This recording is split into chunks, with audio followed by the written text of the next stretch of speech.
بسم اللہ الرحمن الرحیم۔ السلام علیکم ڈیئر اسٹوڈنٹس، آج کی اس ویڈیو کے اندر ہم لوگ باب اول کے بے پارٹ حفاظت و تدوین حدیث دور اول کے بارے میں ڈسکس کریں گے۔ تو آئیے اس کی ایکسرسائز ہم لوگ آج کمپلیٹ سالو کرتے ہیں۔ تو اس میں اسٹوڈنٹس ہمارے پاس سب سے پہلے درست جواب کا انتخاب کریں۔ کویسچن نمبر 1 ہمارے پاس ہے درست جواب کا انتخاب کریں۔ تو یہاں پہ اس کا پہلا پارٹ ہے نبی کریم خاتم النبیین صلی اللہ علیہ وآلہ وسلم کے عمل کو کہا جاتا ہے حدیث فعلی، حدیث قولی، حدیث تقریری، حدیث قدسی۔ تو اس میں اسٹوڈنٹس ہمارے پاس اس کا جو پہلا ہے پارٹ حدیث فعلی۔ تو کویسچن نمبر 1 کا دوسرا پارٹ اسٹوڈنٹس ہمارے پاس ہے حدیث کو جمع کرنا اور کتابی شکل دینا کہلاتا ہے تدوین حدیث، فضیلت حدیث، روایت حدیث، درایت حدیث۔ تو اسٹوڈنٹس اس میں اس کا الگ پارٹ ہے تدوین حدیث۔ کویسچن نمبر 1 کا پارٹ نمبر 3 درست جواب دیں۔ نبی کریم خاتم النبیین صلی اللہ علیہ وآلہ وسلم نے حضرت عمر بن حزم رضی اللہ تعالیٰ عنہ کو والی بنا کر بھیجا۔ یمن کا، بے اس کا پارٹ ہے مصر کا، جیم شام کا، دال حبشہ کا۔ تو اس میں اسٹوڈنٹس اس کا الف پارٹ ہے یمن کا۔ آگے اس کا کویسچن نمبر 1 کا پارٹ نمبر 4 ہے ستہ میں شامل ہیں۔ اس کا الف پارٹ 2 کتابیں، بے پارٹ 4 کتابیں، جیم 6 کتابیں اور دال 8 کتابیں۔ تو اسٹوڈنٹس اس میں اس کا جیم پارٹ درست ہے 6 کتابیں۔ پانچواں اس کا پارٹ ہے حضرت عمر بن عبدالعزیز رحمۃ اللہ علیہ نے سرکاری سطح پر انتظام فرمایا۔ الف احادیث پر عمل کرنے کا، بے احادیث کو جمع و تدوین کا، جیم احادیث کی شرح کا، دال احادیث کو حفظ کرنے کا۔ تو اسٹوڈنٹس اس میں اس کا بے پارٹ درست ہے احادیث کی جمع و تدوین کا۔ اب اسٹوڈنٹس ہم کریں گے اس کے مختصر جواب دیں۔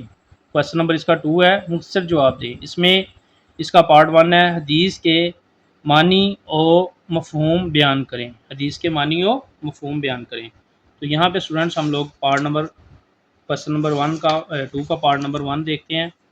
اس میں اسٹوڈنٹس یہ شروع میں ہی ہے اس چیپٹر کے نبی کریم خاتم النبیین صلی اللہ علیہ وآلہ وسلم کے قول، فعل اور تقریر کو حدیث کہا جاتا ہے۔ آپ کے فرمان کو حدیث قولی اور عمل کو حدیث فعلی، یعنی آپ صلی اللہ علیہ وسلم جو ارشاد فرماتے تھے اس کو حدیث قولی کہا جاتا تھا، اور آپ صلی اللہ علیہ وسلم جو صحابہ کرام رضی اللہ تعالیٰ کے سامنے عمل کرتے تھے اس کو حدیث فعلی کہتے ہیں۔ آپ کے سامنے کسی صحابہ رضی اللہ تعالیٰ انہوں نے عمل کیا ہو اور آپ خاتم النبیین نے خاموشی اختیار فرمائی ہو تو اس کو حدیث تقریری کہتے ہیں۔ جس حدیث میں مفہوم اللہ تعالیٰ کی طرف سے اور الفاظ نبی کریم خاتم النبیین صلی اللہ علیہ وسلم کے ہوں تو اس حدیث کو قدسی کہا جاتا ہے، یعنی مفہوم اللہ تعالیٰ کی طرف سے ہو اور الفاظ آپ نبی کریم صلی اللہ علیہ وسلم بیان کریں تو ایسی حدیث کو حدیث قدسی کہتے ہیں۔ یہ کویسچن نمبر پارٹ نمبر 1 ہے۔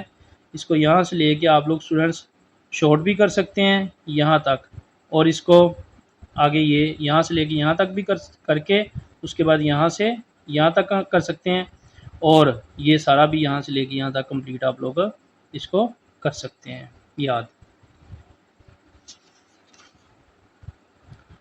آگے اسٹوڈنٹس مختصر جواب دے میں اس کا پارٹ نمبر 2 ہے دور نبوی میں حفاظت حدیث کے کوئی سے 2 ذرائع لکھیں۔ تو اسٹوڈنٹس اس میں ہمارے پاس ہے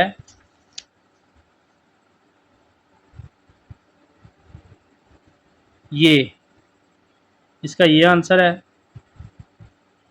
دور رسالت میں صحابہ کرام رضی اللہ تعالیٰ عنہ نے احادیث مبارکہ کو 3 بڑے ذرائع سے محفوظ کیا۔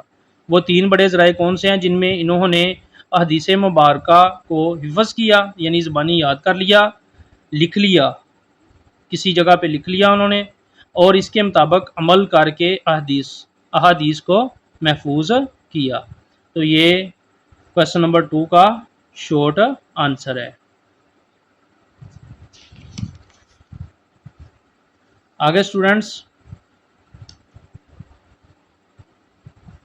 کویسچن نمبر 2 میں اس کا جو پارٹ نمبر 3 ہے، اس کا جواب کویسچن جو ہے وہ ہے صحاح ستہ میں سے 2 کتابوں کے نام لکھیں۔ تو اسٹوڈنٹس یہاں پہ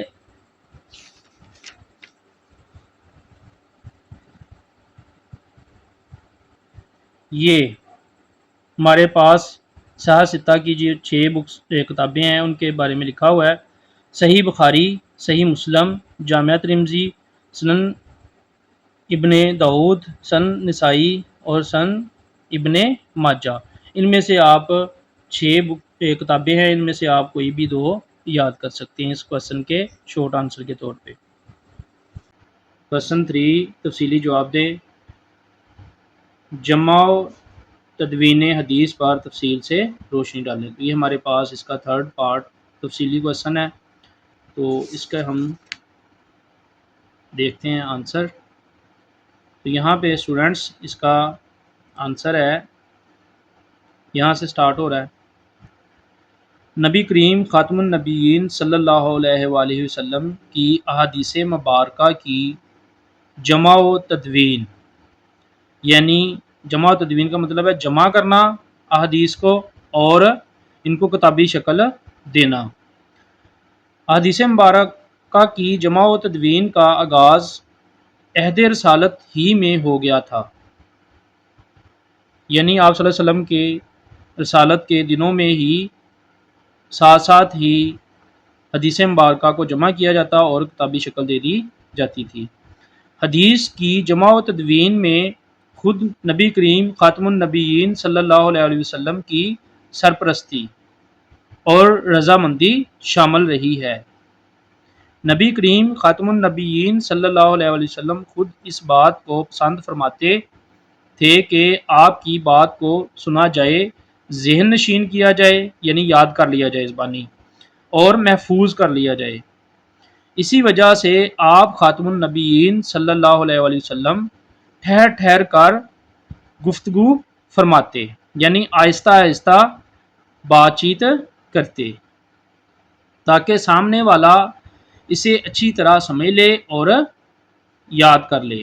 بعض اوقات آپ خاتم النبیین صلی اللہ علیہ وآلہ وسلم 3 مرتبہ اپنی بات دہراتے تاکہ مخاطب، یعنی جو بندہ آپ سے بات کر رہا ہوتا تھا، کے ذہن میں بیٹھ جائے۔ نبی کریم خاتم النبیین صلی اللہ علیہ وآلہ وسلم حدیث کی حفاظت کرنے والوں کو ان الفاظ میں دعا بھی دیتے تھے کہ اللہ تعالیٰ اس انسان کو خوش و خرم رکھے جس نے میری بات سنی، یاد کی اور اسے لوگوں تک پہنچایا۔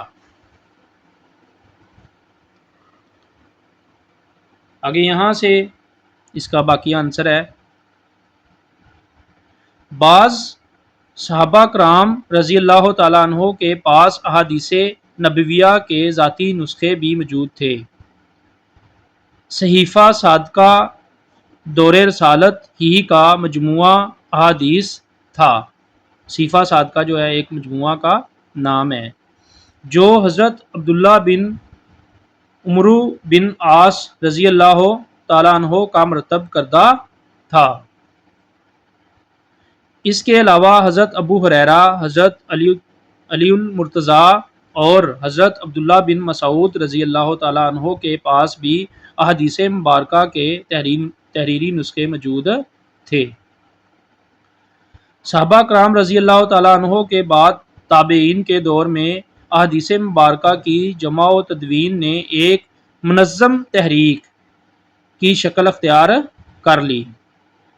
تابعین نے اس دور میں کئی کتب احادیث مرتب کیں یعنی ان کو کتاب کی شکل دی، جو بعد کے ادوار یعنی بعد میں آنے والے دور میں باقاعدہ ماخذ اور مسارت کی حیثیت رکھتی ہیں۔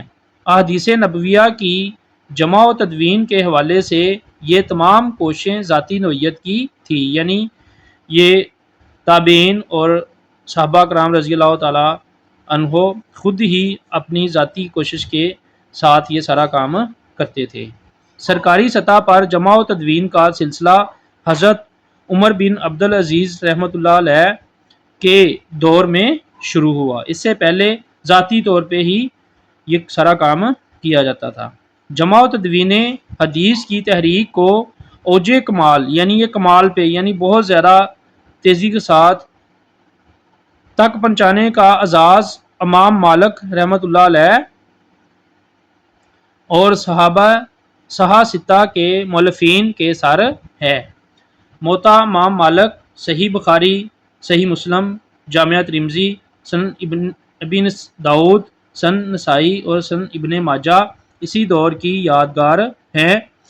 یہ احادیث مبارکہ کے مستند مجموعے ہیں۔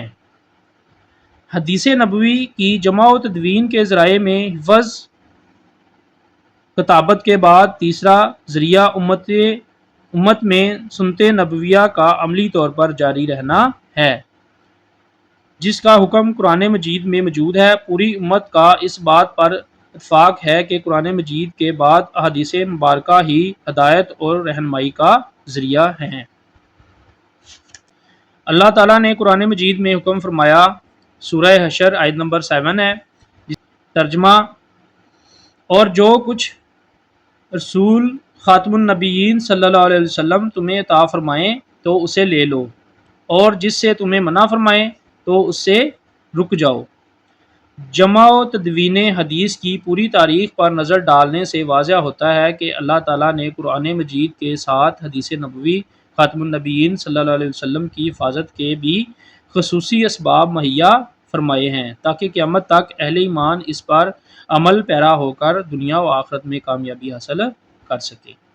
تو یہ اسٹوڈنٹس ہمارے اس کی جو دوسرا پارٹ ہے اس کی ایکسرسائز تھی، جس میں ہم نے درست جواب کا انتخاب، اس کے بعد مختصر جواب اور تفصیلی جواب اس کے بارے میں ڈسکس کیا ہے۔ تو انشاءاللہ نیکسٹ ویڈیو میں اگلے لیسن کے ساتھ حاضر ہوں۔